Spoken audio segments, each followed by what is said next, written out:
والأرضين الصلاة والسلام على من أرسله رحمة للعالمين وعلى آله وأصحابه أجمعين. أما بعد فقد قال الله عز وجل في شأن حبيبه تعظيما له وتوقيرا: إن الله وملائكته يصلون على النبي يا أيها الذين آمنوا صلوا عليه وسلموا تسليما. صلى الله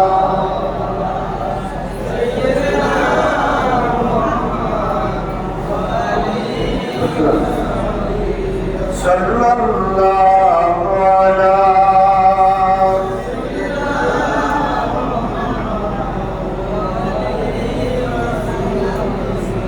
صلى الله على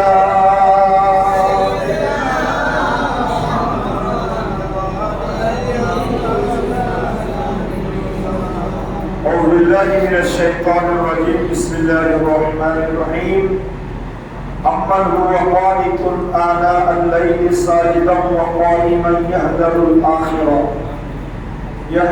الآخرة ويرجو رحمة ربه قل هل يستوي الذين يعلمون والذين لا يعلمون إنما يتذكر أولو الألباب. صدق الله مولانا العظيم وبلغنا رسوله النبي الأمين ونحن على ذلك لمن الشاهدين والشاكرين والحمد لله رب العالمين. আযিজ মুহতারাম, সম্মানিত উলামায়ে কেরাম, মুসল্লিয়ানে ইসলাম, রাব্বানি ওয়া রাহিমাকুমুল্লাহ, আমরা আল্লাহ সুবহানাহু ওয়া তাআলার আলিশান দরবারে লক্ষ কোটি শুকর আদায় করছি যে আল্লাহ পাকের অত্যন্ত দয়া এবং মেহেরবানিতে রমজান মাসের শেষ জুমা নামাজ জুমার মহান লক্ষ্যে আল্লাহর মসজিদে আসার বসা সালাম ইয়া রাসূলুল্লাহ সুযোগ আর তৌফিক যে আল্লাহ আমাদেরকে দান করেছেন তার দরবারে বলছি আলহামদুলিল্লাহ। আর লক্ষ দরুদ সালামের হাদিয়া প্রেরণ করছি সোনার মদিনা কামলি ওয়ালা নবী নুরুন নবী হায়াতুন নবী ইমামুল আম্বিয়া মুহাম্মদুর রাসূলুল্লাহ সাল্লাল্লাহু আলাইহি ওয়াসাল্লাম নূরি দরবার সোনার মদিনা উচ্চ আওয়াজে আরেকবার বলছি আলহামদুলিল্লাহ। মুহতারাম হাজিরিন, আমাদের আলোচনার বিষয় হচ্ছে কোরআনুল কারীমের 39 নম্বর সূরা সূরাতুল জুমার। সূরাতুল জুমারের 9 নম্বর আয়াতে কারিমা শরীফ আপনাদের সম্মুখে তিলাওয়াত করেছি।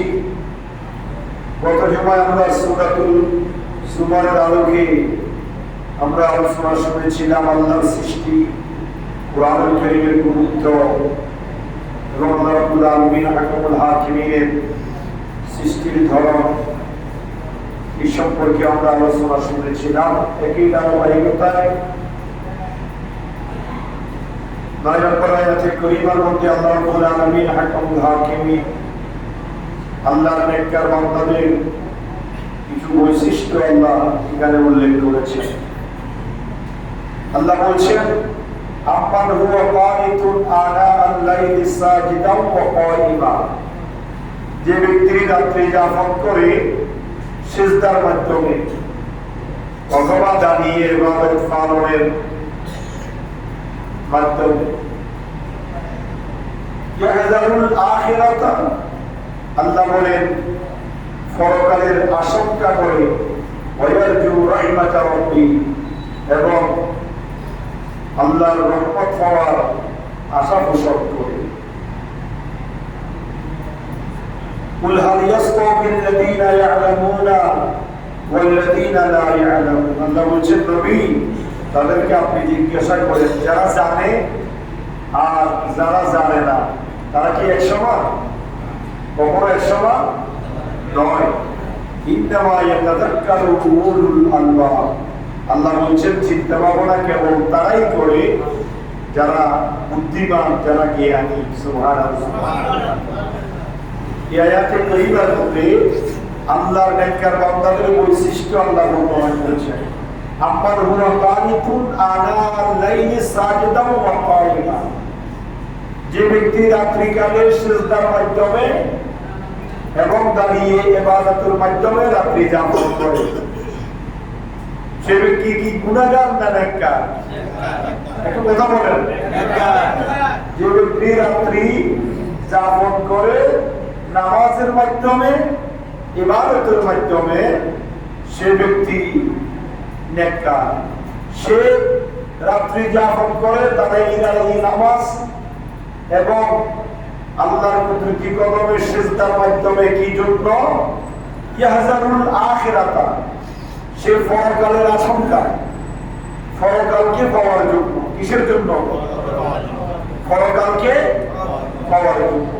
ওয়ায়ারজু রাহমাতা রাব্বি, এবং এক আল্লাহর রহমত পাওয়ার আশা নিয়ে। সুবহানাল্লাহ। যারা আল্লাহর ওলি, আল্লাহর নেককার বন্ধু, আল্লাহর বান্দা, তারা রাত্রি বেলায় ঘুমায় না, তাদের ঘুম হয় না, তারা আল্লাহর গোলামিতে নিমজ্জিত হয়ে যায়। একটু করে ঘুমায়, বিছানাকে পিঠের জন্য হারাম করে দেয়। তাদের কাজ কি? দাঁড়িয়ে দাঁড়িয়ে নামাজ পড়ে, আল্লাহর কুদরতি কদমে সিজদা দেয়। ওয়ায়াহজারুল আখিরাতা, ইয়াহজারুল আখিরা, পরকাল পাওয়ার জন্য, আখিরাতে আল্লাহকে খুশি করার জন্য। ওয়ায়ারজু রাহমাতা রাব্বি, আল্লাহর রহমত পাওয়ার জন্য। সুবহানাল্লাহ। এটা কার কাজ? নেককারের কাজ। কার কাজ? নেককার বান্দার কাজ।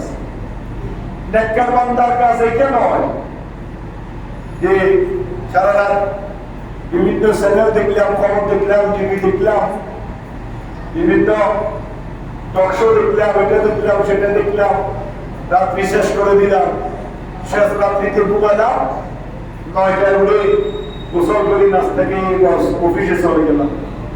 এটা কিন্তু নেককার ব্যক্তির কাজ নয়। এই জন্য আল্লাহ বলছেন আপনি তাদেরকে জিজ্ঞাসা করেন, বলে দেন হাল ইয়াসতাবিল লাযীনা ইয়া'লামুনা, যারা জানে, আর ওয়াল লাযীনা লা ইয়া'লামুন, যারা জানে না, তারা কি সমান? তারা সমান নয়। আল্লাহ বলছেন ইন্নামা ইয়াতাযাক্কারু উলুল আলবাব, যারা চিন্তা ভাবনা করে কেবল তারাই, যারা বুদ্ধিমান, যারা জ্ঞানী। সুবহানাল্লাহ। এই আয়াতে কারিমা দ্বারা আল্লাহ আমাদেরকে বলছেন যে তোমরা আখিরাত সম্পর্কে জানো। কি সম্পর্কে? আখিরাত সম্পর্কে। আখিরাতের গুরুত্ব, পরকালের শাস্তির ভয়, পরকালের আযাবের ভয়। দুনিয়া ক্ষণস্থায়ী আর আখিরাত চিরস্থায়ী। এখন আমরা যদি দুনিয়াকে চিরস্থায়ী ভাবি, আখিরাতকে ক্ষণস্থায়ী ভাবি, তাহলে আমরা মক্কার স্বর্গে কি করছি? বাস করছি। কেননা আমাদের দুনিয়ার সময় নির্ধারিত, আর আপনি দুনিয়াতে কিভাবে চলবেন তাও আল্লাহ রাব্বুল আলামিন আপনার সায়ান করে কবরের ভিতর কি করে দিয়েছেন? নির্ধারিত করে দিয়েছেন। আপনার চলার গতি, আপনার খাওয়া দাওয়া, আপনার সুখ শান্তি, আপনার লেনদেন, আপনি ভালো করবেন না খারাপ করবেন, সবকিছু আপনার এখানে কি করা আছে? নিবন্ধ করা আছে। এই জন্য আল্লাহ রাব্বুল আলামিন আহকামুল হাকিম বলছেন, বান্দা বুঝো, আখিরাত সম্পর্কে চিন্তা করো,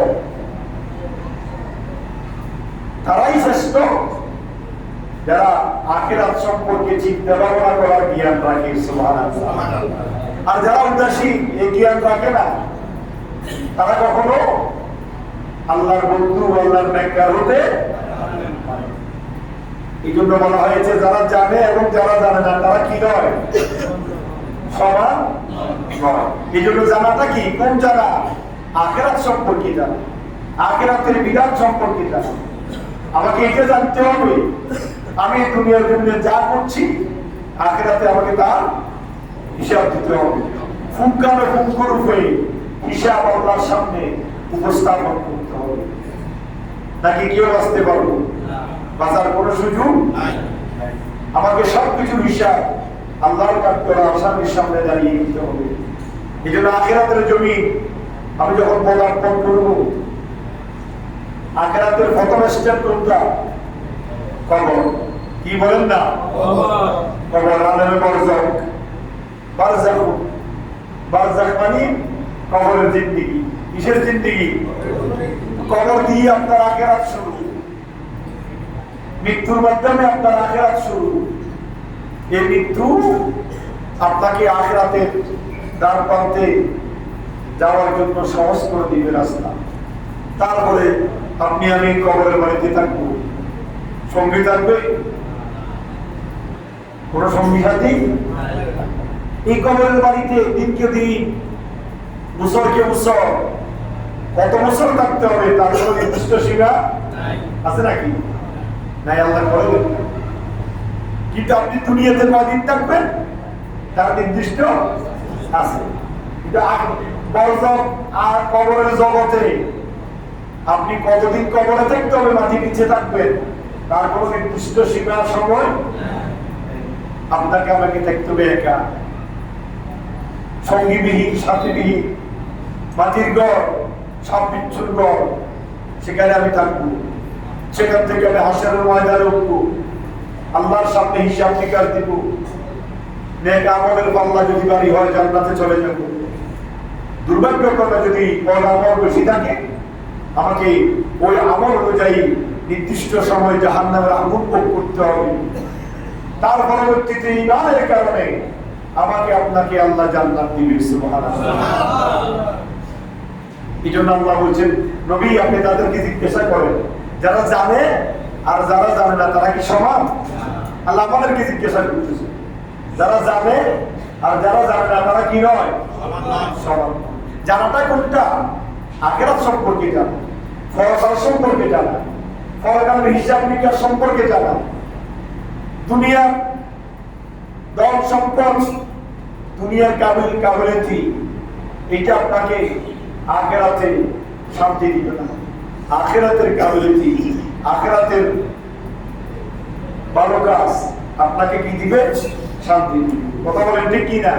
এই জন্য আল্লাহ রাব্বুল আলামিন হাকামুল হাকিমিন বান্দাকে আয়াতে করিবার বক্তব্যে বলছেন, বান্দারে আমার, ইন্নামা ইয়াতাযাক্কারু উলুল আলবাব, চিন্তা ভাবনা কেবল তারাই করে যারা জ্ঞানী, যারা বুদ্ধিমান। সুবহানাল্লাহ।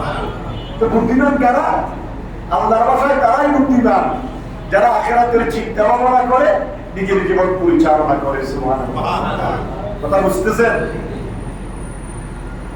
তার পরবর্তী আয়াতে আল্লাহ বলছেন, কুল ইয়া ইবাদিয়াল্লাযীনা আমানু তাকু রাব্বাকুম, নবী আমার আপনি তাদেরকে বলে দেন, হে আমার আল্লাহর বান্দা, আল্লাযীনা আমানু, তোমরা ঈমান আনয়ন করেছো, ইত্তাকু রাব্বাকুম, তোমরা আল্লাহকে ভয় করো। সুবহানাল্লাহ। কার কথা? বলেন না, কার কথা? কাকে ভয় করতে হবে? সদা সর্বদা, রাত্রে দিনে, প্রকাশ্যে গোপনে, অন্ধকারে আলোতে, সবসময় ভয় কাকে? আপনি যদি আল্লাহকে ভয় করেন তাহলে আপনি আল্লাহর নিকটে চলে গেলেন।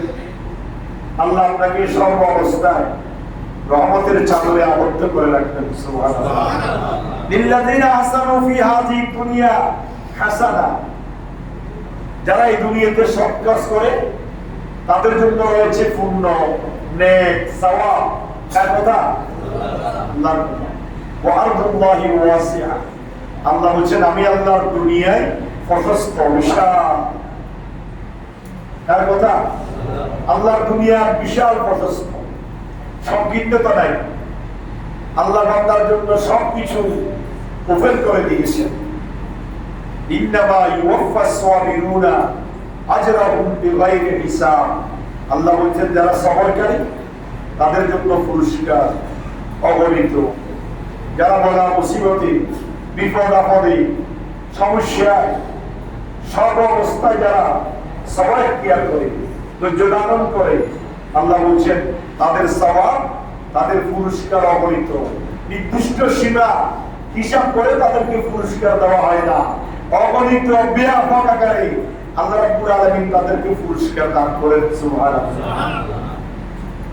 হযরত আনাস রাদিয়াল্লাহু তাআলা আনহু হাদিসে পাক বর্ণনা করেছেন, রাসূল পাক সাল্লাল্লাহু আলাইহি ওয়াসাল্লাম ইরশাদ করেছেন, কাল কিয়ামতের দিন ইনসাফের দাড়িপাল্লা কায়েম করা হবে। ন্যায় নীতির দাড়িপাল্লা। কিসের দাড়িপাল্লা? ইনসাফ, আদল, ন্যায়ের দাড়িপাল্লা। মূলত আমাদের হাইকোর্ট, সুপ্রিম কোর্টের সামনে কি আছে? কথা বলেন না, কি আছে? আর এটা দাড়িপাল্লার মেন সংকেতটা কি? ন্যায়। কি বিচার? ন্যায় বিচার, সমান বিচার, সমান। সমানের জন্য দাড়িপাল্লা। এই পাশে 1 কেজি দিবেন, ওই দাড়িপাল্লা দিয়ে এই পাশে কয় কেজি ওজন দিবেন? নাকি বেশ দেওয়া যাবে? আর এই পাশে যদি 20 কেজি দেন, এই পাশেও কয় কেজি? ন্যায়ের প্রতি আদল। এই জন্য আল্লাহ বলছেন যে আল্লাহ রাসূল ইরশাদ করেছেন, কাল কিয়ামতের ময়দানে ইনসাফের দাড়িপাল্লা কায়েম হবে। সেখানে দাতাগণ আগমন করবে। যারা দান করেছেন, খয়রাত করেছেন, নামাজ পড়েছেন, যাকাত দিয়েছেন, হজ করেছেন, নেক আমল করেছেন, তাদের সমস্ত আমলগুলা ওজন করা হবে। সুবহানাল্লাহ। সমস্ত আমলগুলা কি করা হবে? ওজন করা হবে। ন্যায়ের দাড়িপাল্লা আল্লাহ কাল কিয়ামতের ময়দানে কায়েম করবেন। কিন্তু যারা নামাজ, রোজা, হজ, ইবাদত, বন্দেগী, দান, খয়রাত সবগুলো ওজন করে, যতটুকু আপনি করেছেন ততটুকুর বেনিফিট, জাযা, প্রতিদান, সওয়াব আল্লাহ আপনাকে কি করবেন? দান করবেন।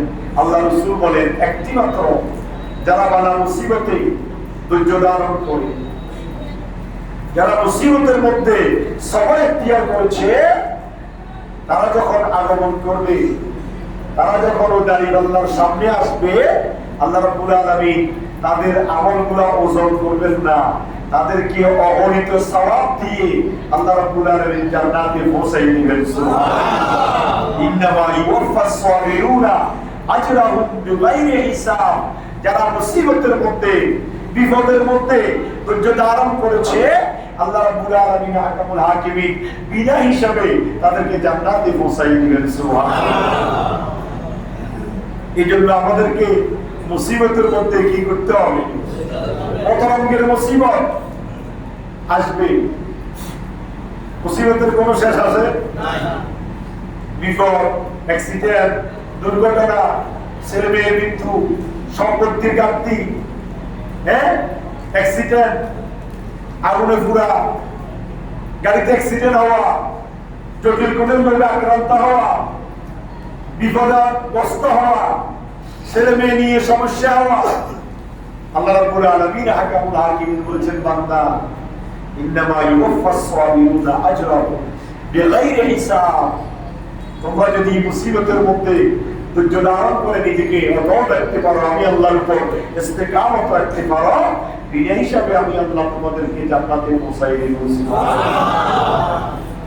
ইমাম মালিক রাহমাতুল্লাহি আলাইহি, মালিকি মাযহাবের ইমাম মালিক রাহমাতুল্লাহি আলাইহি বলেন, সাবিরুন, সাবিরুন হলো তারা যারা দুনিয়াতে বিপদ, মুসিবত, কষ্টের মধ্যে ধৈর্য ধারণ করে। সুবহানাল্লাহ।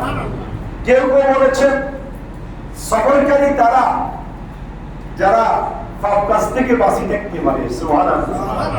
যারা গুণের কাছ থেকে বাঁচি থাকে তারা হচ্ছে সবরকারী। সুবহানাল্লাহ বলেন। এটা বড় সবর, গুণের থেকে বাঁচি থাকা। এর চাইতে সবর আরেকটা পৃথিবীর জমিনে নাই, যেটা নফসের সাথে জিহাদ। কিসের সাথে জিহাদ? নফসের সাথে জিহাদ। নফস চায় খারাপ কাজ করতে, নফস চায় সুদ খেতে, নফস চায় ঘুষ খেতে, নফস চায় আরেকজনের সম্পদ নিজে আয়ত্ত করে নিতে, নফস চায় ফেসবুক যখন টানে সেখানে যখন খারাপ ছবি আসে এগুলো দেখার জন্য আকৃষ্ট হয়। কত বলে দেখি না? এখন মোবাইল অ্যান্ড্রয়েড যেটা আমাদের হাতে আছে, এটা বাবার চাইতে খারাপের দিক কথা বলেন না। আমাদের যুবক ছেলেরা, যুবতী বোনেরা, তারা নষ্ট হয়ে যাওয়ার পিছনে নাম্বার 1 হচ্ছে এটা। কথা বলেন ঠিক কিনা? ফেসবুক তো এমন একটা অবস্থা, যত বাজে, যত খারাপ, দৃষ্টিগোচর অনৈতিক ছবি কার্যকলাপ ফেসবুকের মধ্যে এখন ভরপুর, ইউটিউবের মধ্যে ভরপুর। একটা আপনি আমাকে বলেন, আমাদের বর্তমান সমাজ ব্যবস্থা, দেশের সার্বিক সিচুয়েশন, পরিবেশ পরিস্থিতি এমন আকার ধারণ করেছে, কয়জন ছেলে মেয়ে ইউটিউবে গিয়ে হক্কানি ভালো ভালো আলেমের ওয়াজ শুনে, ভালো ভালো কারির তেলাওয়াত শুনে, মক্কা শরীফের, মদিনা শরীফের প্রধান ইমাম আব্দুর রহমান সুদাইসির তেলাওয়াত শুনে কয়জন আপনি দেখাতে পারবেন? কিন্তু ইউটিউবে সার্চ দিয়ে কর্ণাটকি, কর্ণের নাচনেওয়ালা, গানেওয়ালা গাইতেছে, কত সুন্দর গাইতে পারে, কোন ছবি ইউটিউবে সার্চ দিলে সে ভালো শুনতে পারবে, এগুলো নিয়ে ব্যস্ত। কথা বলেন ঠিক কিনা? ভালো হওয়ার সুযোগ একেবারে কম। আপনি ফেসবুক হাতে নেন, সেখানে 10টা যদি ভালো আসে আর 90টা কি আসে? খারাপ ছবি আসে। তখন আপনার মন আকৃষ্ট হয়, এগুলো একটু দেখি না, এটা একটু দেখি না, মনে চায় এই সময় কোথায় চলে যাচ্ছে খবর নাই, এটা একটু দেখি না, এটা দেখতে গিয়ে আকৃষ্ট হয়ে যায়, আর একটু দেখি না, কিন্তু ভালোটার প্রতি কি নেই? আকর্ষণ।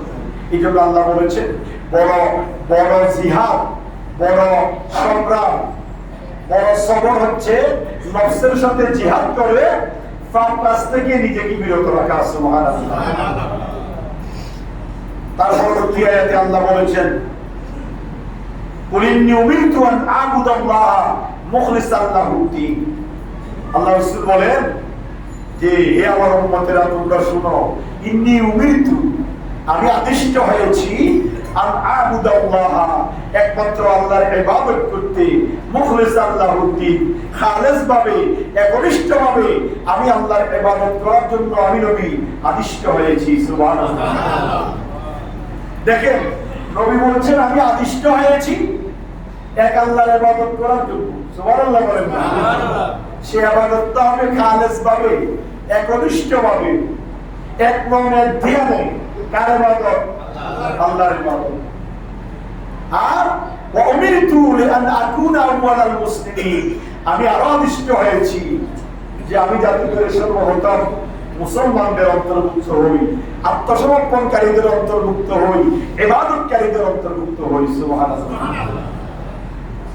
তার পরবর্তী আয়াতের মধ্যে আল্লাহ রাব্বুল আলামিন আহকামুল হাকিমিন বলছেন,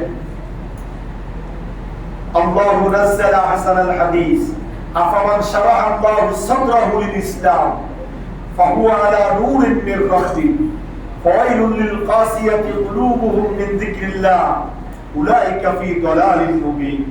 সুবহানাল্লাহ। আল্লাহ বলেন কি? আফামান শারাহা আল্লাহু সাদরাহু লিল ইসলাম, আল্লাহ যার বক্ষকে ইসলামের জন্য উন্মুক্ত করে দিয়েছেন। কিসের জন্য? ইসলামের জন্য। দেখেন, আল্লাহ রাব্বুল আলামিন বান্দা সৃষ্টি করে দিয়ে সব বান্দাকে আত্মসমর্পণকারী ইবাদতের দিকে মশগুল করে দেন নাই। ঈমান আছে, ইবাদত নাই, এমন লক্ষ লক্ষ আল্লাহর বান্দা বান্দীরা আছে না নাই? মুসলমান আল্লাহকে বিশ্বাস করে, নবীকে বিশ্বাস করে, জান্নাত বিশ্বাস করে, জাহান্নাম বিশ্বাস করে, পরকাল বিশ্বাস করে, আখিরাত বিশ্বাস করে, কবর হাসর বিশ্বাস করে, মগর ইবাদত বন্দেগী করে না। নামাজ রোজা নাই, পর্দা প্রশিদা নাই, হালাল হারামের চিন্তা নাই, বৈধ অবৈধতার চিন্তা নাই, এমনও লক্ষ লক্ষ মুসলমান আছে না নাই? কথা বলেন না, আছে না নাই? এই জন্য আল্লাহ রাব্বুল আলামিন হাকামুল হাকিমিন বলছেন, আফামান শারাআল্লাহু সাদরাহু লিল ইসলাম, আল্লাহ পাক যার বক্ষকে ইসলামের জন্য উন্মুক্ত করে দিয়েছেন, ফাহুয়া আলা নূরিন মির রাব্বি, অতঃপর সে তার পালনকর্তার পক্ষ থেকে আগত আলোর মাঝে রয়েছে। বলুন সুবহানাল্লাহ। যার ইসলামকে আল্লাহ, যার অন্তরকে ইসলামের দিকে ধাবিত করেছেন, আল্লাহ রাব্বুল আলামিন হাকামুল হাকিমিন তার জন্য, তার পক্ষ থেকে আলো আল্লাহ তার জন্য নির্ধারণ করে দিয়েছেন। ফাওয়াইলুল কাসিয়াতি কুলুবুহুম মিন যিকরিল্লাহ, আল্লাহ বলেন তাদের জন্য দুর্ভোগ যাদের অন্তরে আল্লাহর স্মরণের ব্যাপারে যারা কটু। উলাইকা ফি দালালিন মুবিন, তারাই স্পষ্ট গুমরাহির মধ্যে রয়েছে। আল্লাহ রাব্বুল আলামিন হাকামুল হাকিমিন কোরআনুল কারীমের সূরা জুমারের এই আয়াতের মধ্যে আল্লাহ বলছেন, আফামান শারাআল্লাহু সাদরাহু লিল ইসলাম, আল্লাহ রাব্বুল আলামিন হাকামুল হাকিমিন যার বক্ষকে ইসলামের জন্য উন্মুক্ত করে দিয়েছেন। আল্লাহ লক্ষ লক্ষ মুসলমান, কোটি কোটি মুসলমান বান্দা আল্লাহর দুনিয়াতে রয়েছে, সবার অন্তরকে ইসলামের জন্য দাবিত করেন নাই। হযরত আব্দুল্লাহ ইবনে মাসউদ রাদিয়াল্লাহু তাআলা আনহু হাদিসে পাক বর্ণনা করেছেন, রাসূল পাক সাল্লাল্লাহু আলাইহি ওয়াসাল্লাম আমাদের সামনে একদিন আফামান শারাআল্লাহু সাদরাহু লিল ইসলাম আয়াতখানি তিলাওয়াত করেছেন। ইবনে মাসউদ বলতেছে, আল্লাহর নবী আমাদের সামনে কোরআনের এই আয়াত কি করেছে? তিলাওয়াত করেছে। আয়াতখানি যখন আল্লাহ রাসূল তেলাওয়াত করলেন, আল্লাহ রাসূলকে আমরা জিজ্ঞাসা করলাম, ইয়া রাসূলুল্লাহ, ইয়া হাবিবাল্লাহ, শরহে সদর বক্ষ উন্মোচন কি? আমি আল্লাহ রাসূলকে জিজ্ঞাসা করেছি, ইয়া রাসূলুল্লাহ, বক্ষ উন্মোচন দ্বারা কি বোঝানো হয়েছে? তখন রাসূল পাক সিয়াহে আখলাক সাল্লাল্লাহু আলাইহি ওয়াসাল্লাম বললেন, ঈমানের নূর মানুষের অন্তরে প্রবেশ করলে অন্তর প্রশস্ত হয়ে যায়। সুবহানাল্লাহ। ঈমানের নূর যখন মানুষের অন্তরে প্রবেশ করে, অন্তরটা কি হয়ে যায়? প্রশস্ত হয়ে যায়, বিকশিত হয়ে যায়।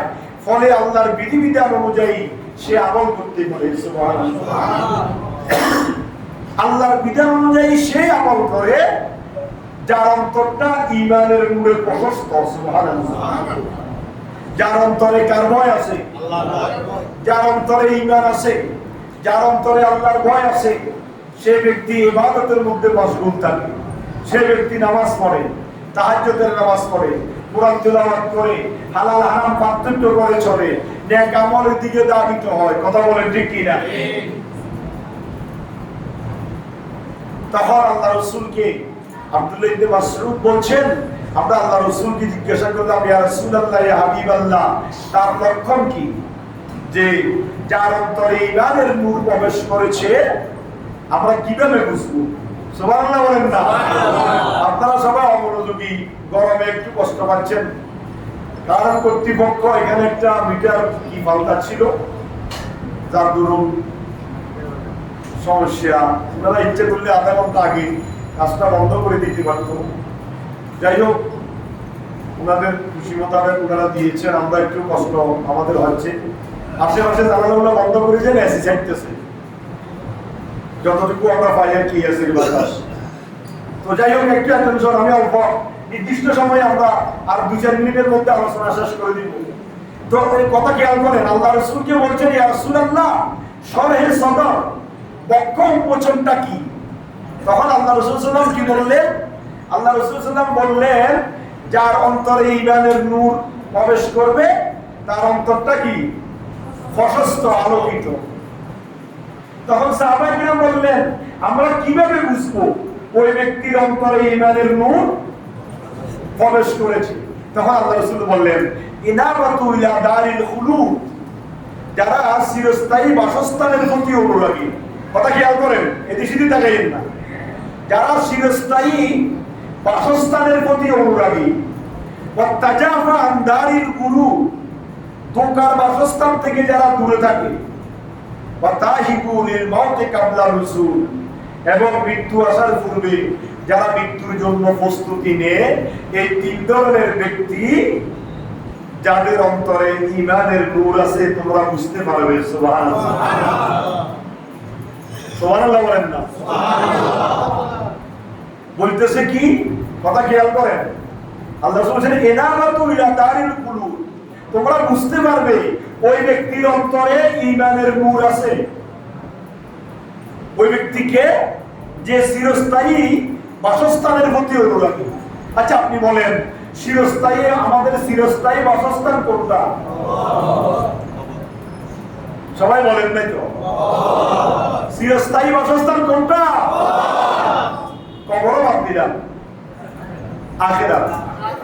আখিরাতে আল্লাহ রাব্বুল আলামিন কবর তো সংকীর্ণ, কবর সংকীর্ণ, ডানে বামে ছোট জায়গা, মাটির গর্ত, সেটাতে যখন এই নেককারকে যখন কবরস্থ করা হয়, তখন তার কবর প্রশস্ত হয়ে যায়। সুবহানাল্লাহ বলেন না? ডান দিকে এক চোখের ফলন, বাম দিকে এক চোখের ফলন। সুবহানাল্লাহ বাড়িতে বলি, রবিয়া বুঝেন নাই মনে হয়? যার অন্তরে ঈমানের নূর আছে, যে ঈমানের নূর নিয়ে কবরে যাবে, তাকে কবরে রাখার সাথে সাথে উপরে মাটি দিয়ে যখন আপনজনেরা 40 কদম চলে আসবে, আল্লাহ রাব্বুল আলামিন তার কবরকে ডান দিকে এক চোখের ফলন, বাম দিকে এক চোখের ফলন, উত্তর পায়ের দিকে এক চোখের ফলন, মাথার দিকে এক চোখের ফলন বিশাল প্রশস্ত করে দিবেন। সুবহানাল্লাহ, এটা আল্লাহ পারেন না? কথা বলেন না, পারেন না? কি দেখতে হবে? ঈমানের নূর দেখতে হবে। যে যার অন্তরে ঈমানের নূর আছে, আল ইনাবাতু ইলা দারিল খুলুদ, সে চিরস্থায়ী বাসস্থানের প্রতি অনুরাগী। আর ওয়াতাজাফা আন দারিল গুরু, ধোঁকার বাসস্থান থেকে দূরে থাকে। এই দুনিয়ার বাসস্থান হচ্ছে ধোঁকার বাসস্থান। আপনি আজকে আছেন, কালকে নাই। আর নিয়ে এমনও তো আছে যারা লক্ষ কোটি টাকা আলিশান বাড়ি তৈরি করেছে, এয়ার কন্ডিশন, এসি, বিভিন্ন কারুকার্য, আধুনিক রূপকার, সবকিছু করার পরে দেখা গেল একদিনও বাসায় থাকতে পারে নাই, তার আগের দিন মারা গেছে। বাহ, দেখুনি এত সুন্দর করে গরম পাইলো, এক রাতে তো থাকতে পারলো, বলে কি বলে না? তো এইটা হচ্ছে আপনার ধোঁকার বাসস্থান।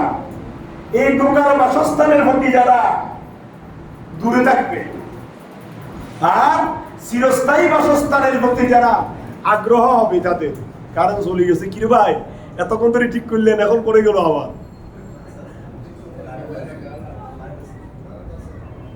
যাই হোক, তাহলে ধোঁকার বাসস্থানে তিনটে কথা বলে শেষ করছি। একটা হচ্ছে চিরস্থায়ী বাসস্থান, চিরস্থায়ী বাসস্থানের প্রতি আগ্রহ সৃষ্টি হওয়া। আর দ্বিতীয় নম্বর হচ্ছে ধোঁকার বাসস্থান থেকে দূরে থাকা। আর তৃতীয় নম্বর হচ্ছে ওয়াতাহিবু লিল মাউতি কাবলা রুসুল, মৃত্যু আসার আগে মৃত্যুর জন্য প্রস্তুতি গ্রহণ করা। সুবহানাল্লাহ, এই তিনটা কাজ যখন বান্দার মধ্যে থাকবে, আমরা বুঝে নিব তার অন্তরে কি আছে, ঈমানের নূর আছে। একটা হচ্ছে চিরস্থায়ী বাসস্থানের প্রতি আগ্রহ থাকা, পরকালের বাসস্থান, জান্নাতে বাসস্থান, কবরের বাসস্থান কেমন হবে, আল্লাহ এই দুনিয়াতে আমি কি করলে কবরে শান্তি পাবো, কবর প্রশস্ত হবে, কবরে জান্নাতি পরিবেশ হবে, কবরে জান্নাতি নাজ ও নিয়ামত হবে, পরকালে জান্নাত পাবো। আল্লাহ নবী বলেছেন, সর্বশেষ যে ব্যক্তিকে জান্নাত দেওয়া হবে সর্বশেষ যেই ব্যক্তিকে জান্নাত দেওয়া হবে সেই ব্যক্তির জান্নাত হবে গোটা দুনিয়ার মতো। সুবহানাল্লাহ বলেন। গোটা দুনিয়ায় যত বড়, এত বড় একটা জান্নাত সর্বশেষ যে জান্নাতে যাবে তাকে দেওয়া হবে। সুবহানাল্লাহ। আবার নাম্বার 1-এ যে জান্নাতে যাবে, এ প্লাস পেয়ে, গোল্ডেন এ প্লাস পেয়ে যে জান্নাতে যাবে তার জান্নাত কত বড় হবে বুঝেন? আল্লাহ পাক আমল করার তৌফিক দান করুন। যা আলোচনা করেছি আমাকে এবং সবাইকে আমল করার তৌফিক দান করুন। এই একটু আজকের পরিস্থিতির কারণে, গরমের কারণে আমরা তেমন একটা আলোচনা শুনতে পারি না। যা শুনেছি এখান থেকে ইনশাআল্লাহ আগামী জুমা আলোচনা করবো। আল্লাহ আমাকে এবং সবাইকে আমল করার তৌফিক দান করুন। আমিন। দাঁড়িয়ে যান, সাইডে